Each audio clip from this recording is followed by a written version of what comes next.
Okay, what? Now we will stop the Portuguese and start in English.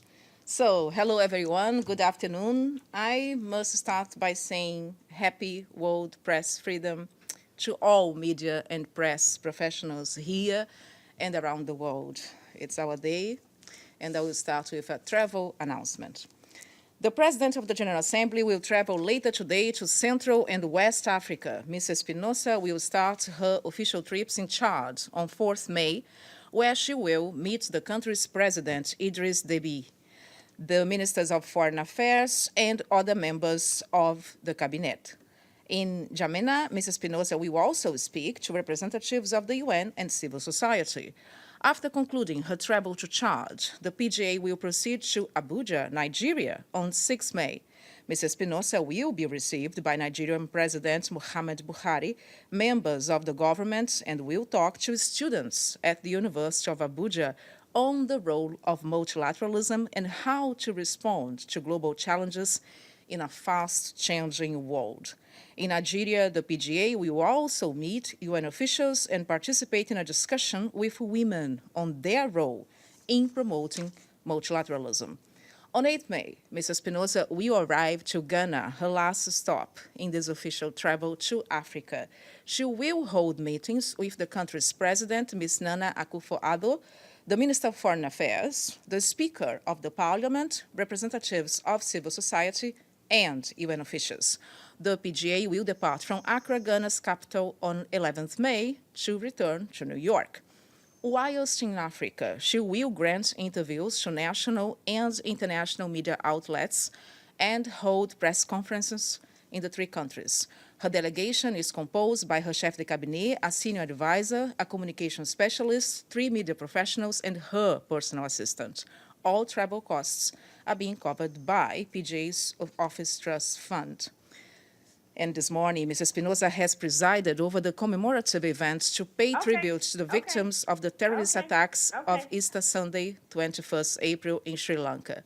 The meeting was attended by His Excellency Rohan Pereira, Permanent Representative of Sri Lanka to the United Nations, the Deputy Secretary General Ms. Amina Mohammed, and representatives of member states, among others.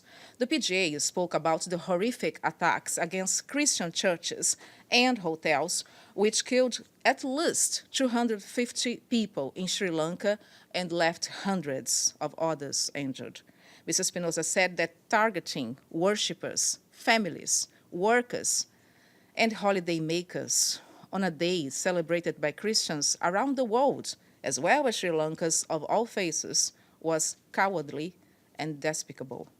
The PGA recalled Resolution 73/285, which was adopted by the General Assembly after the attacks, combating terrorism and other acts of violence based on religion or belief.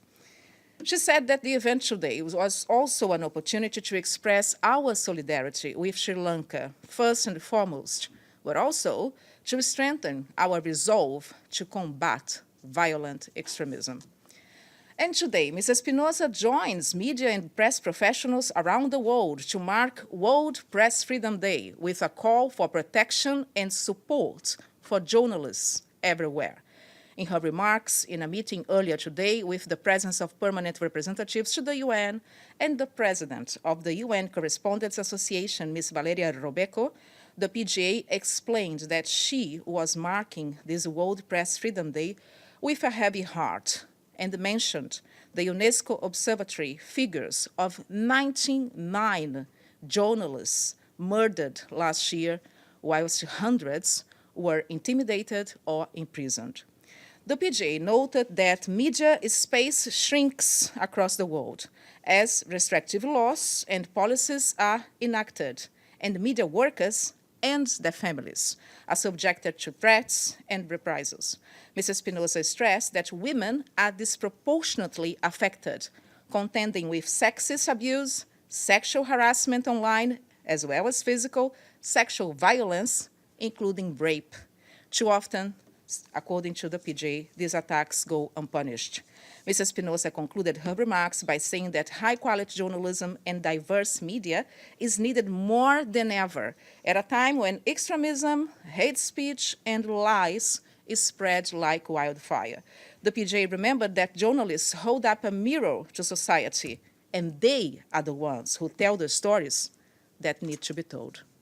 And finally, this afternoon, Mrs. Espinosa is meeting the co-chairperson of the Global TB Caucus, Mr. Nick Herbert.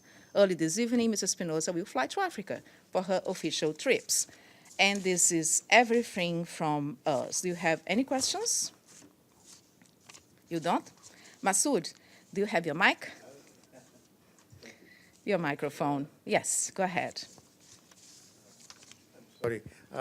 Monica, yesterday you would, I think in the briefing you talked something about the reform of the Security Council and that there were talks of progress. So are the talks making any progress or just holding talks for the sake of talks?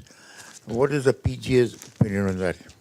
Okay, actually, it was the day before yesterday. You are spot on, because that was when the talks concluded. Today, the special meeting on the consultations with member states.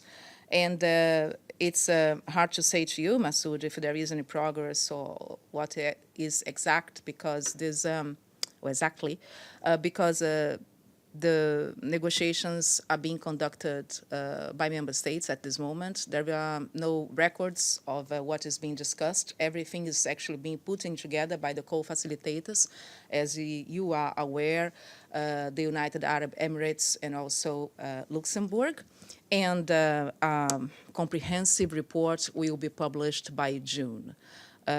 What I can say is that both co-facilitators, Mrs. Espinosa is very grateful to both ambassadors because of their good and hard work, intensive work with member states, but also to member states which are participating and taking their opinions and reflections to the table on this very important issue. And Mrs. Espinosa's appeal has been, even before the consultations started, that this shall be a process which is constructive, transparent, and also which will contribute to the purpose which is actually being constituted to. And a comprehensive report will be published. I am in contact with our focal point on this at the office, and as soon as we have more, I will bring it to you. And as we spoke here before, in our next press conference with the PJ, we will have the mic to ask your questions as well. Okay? Thank you very much. Joe, go ahead. Yes, maybe I missed it, but will the PGA be meeting in Nigeria with the president? And secondly, I know you did mention it, but if you can repeat when she is returning to New York. Sure. She is actually meeting with the three respective presidents in Chad, Nigeria, and also Ghana, as well as the foreign ministers and other members of the cabinet, but also civil society, representatives of the United Nations, women and young people. As I mentioned, she's actually talking to young people in the University of Abuja on the role of multilateralism. She will be back to New York on the 11th, after visiting the three countries. And yesterday, Mr. Abadi asked me, he's not here today, but I have the answer, about the zero draft resolution proposed by the co-facilitators on the commemoration of the 75th anniversary of the United Nations to be marked next year. And the draft resolution proposes the date of 21st of September. This will be, of course, high-level event, as you can imagine, high-level commemorative plenary meeting of the GA with the participation of heads of state and the government under the theme, the world we want, the future we need. And that's basically it for today. Yes, Masood, go ahead. Monica, does the PGA have anything to say about the ongoing crisis in Venezuela, which is, I think, bursting at the seam, but nobody seems to be giving enough attention. No, I would say that Mrs. Espinosa is giving her full attention to this issue, and her appeal is that both sides should produce a solution soon to what is happening in Venezuela, especially considering the situation of Venezuelans, of the people of this country, their well-being, the humanitarian crisis that we have right now. And as you know, our own agencies in the UN system are fully involved in helping and in addressing the issue. I mean, you all know, I'm not telling anything new here, that UNICEF the other day published report saying that approximately 1.1 million people, 1 million children in Venezuela, 1.1 million children in Venezuela were in need or will be in need of assistance this year.